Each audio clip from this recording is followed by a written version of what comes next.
Today is Friday, May 23rd, 2025, and I want to show you an On This Day video that popped up from when Biden was in office. This person is thanking Republican Speaker McCarthy for bringing the country to the verge of default for the first time in American history. And then goes on to talk about, is nobody paying attention to how much debt we have? You know, the typical, we're worried about debt when a Democrat's in office, but not worried about debt when a Republican is in office. Can you explain to me these things?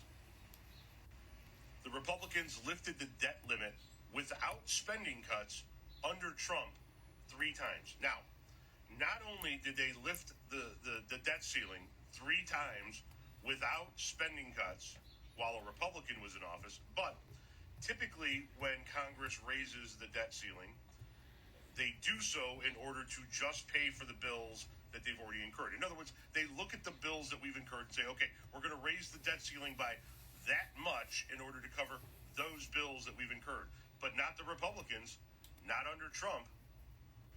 But when Trump was in office, they didn't raise the debt ceiling by a specific amount. All 3 times the debt ceiling was raised while Trump was in office, 2017, 2018, and 2019. They did not raise the limit by a specific amount the way they usually do, and the way they most recently did in 2021 when Biden was in office. Instead, they voted to suspend the limit altogether, allowing the Treasury to borrow the funds it needed at will. Can you explain that? Can you explain why the debt ceiling was just raised without question and without the deep cuts that they're asking for now 3 times, and instead of what they usually do, just raising it the amount of the debt we've incurred, they said, fuck it, do away with the debt limit altogether and just spend whatever you need to spend. Can you explain that? Also, in addition to explaining it, can you tell me where your outrage posts were on any social media account when that happened so we can go back and look at it? So that was the Republicans talking about how we can't just keep spending. We can't just keep raising the debt limit every year when a Democrat was in office.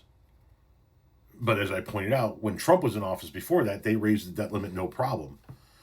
Now, the House just passed the big, beautiful bill, and what does it do to our debt limit? Trump's big, beautiful bill faces swarm of Senate GOP objections. The 1,116-page bill the House passed early Thursday morning to enact President Trump's ambitious legislative agenda faces a swarm of objections from Senate Republicans. GOP senators are calling for a rewrite of the bill to address concerns ranging from Medicaid reforms and the phase-out of clean energy initiatives to the sale of government-owned spectrum bands and the bill's projected impact on the federal debt. The deal that Speaker Mike Johnson struck with Republicans from blue states to raise the cap on the state and local tax deductions, otherwise known as SALT deductions, from $10,000 to $40,000 is also a sticking point with Republican senators. The biggest obstacle may be the threatened opposition from Senate conservatives who say the bill doesn't do nearly enough to cut future deficits, which are projected to exceed $2 trillion annually for the next 2 years. Kentucky Senator Rand Paul immediately announced his opposition to the House bill Thursday, vowing to vote against it unless Senate Republican leaders remove a provision to raise the federal debt limit by $4 trillion over the next 2 years.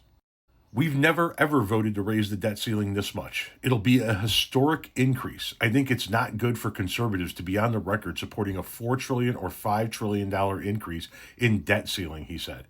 The anticipated deficits per year will now be $2 trillion a year for the next 2 years, he added. It's not conservative. I can't support it. Senator Ron Johnson of Wisconsin, an outspoken fiscal hawk, said Thursday that there are 4 Senate Republican conservatives who will vote against the House bill as currently drafted, which would be enough to sink the bill if there was full attendance. There should be a goal of this Republican Senate budget resolution to reduce the deficit, not increase it. We're increasing it. It's a non-starter from my standpoint, he said. Johnson said he's absolutely a no on the bill as currently constructed. I actually want to reduce the deficit, he said. The Congressional Budget Office projects the bill will add another $3.8 trillion to the debt, but Johnson thinks that number will likely be closer to $4 trillion. So once again, when a Democrat is in office, we can't raise the debt ceiling one penny. But when Trump is in office, we can raise the debt ceiling more than we have ever raised it in our entire country's history. Explain that, Republicans.